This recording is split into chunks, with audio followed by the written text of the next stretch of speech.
Before we begin, it's important to understand exactly what a pinch point is and why it's dangerous. A pinch point is any place where two objects come together, and any body part can get caught.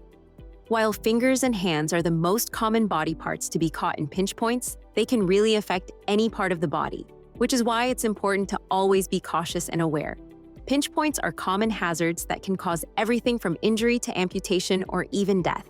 Minor pinch point injuries include cuts, bruises, contusions, and blisters, while more serious injuries may involve amputation, broken bones, and lacerations.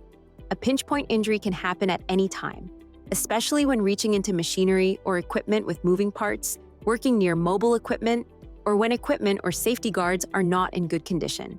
When working around any of these dangers, it's important to be aware of where your hands and feet are at all times, and make sure that clothing, jewelry, and hair don't get caught either. Because of the type of size of the equipment commonly used in the oil and gas manufacturing, hand and finger injuries are the leading cause of injury in the industry. Accounting for 22.88% of lost time incidents, most of these injuries occur on the rig floor, with the floorman being the most injured worker.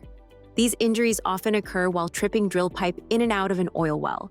To help prevent pinch point injuries, the oil and gas industry follows OSHA standards such as 29 CFR 1910.212 machine guarding and 1910.147 lockout-tagout, along with industry-specific best practices outlined in the American Petroleum Institute's recommended practice, 54 APIRP 54, and International Association of Drilling Contractors, IADC, safety guidelines. These standards and practices are designed to protect workers' hands and other extremities from crush, pinch point, and line of fire hazards,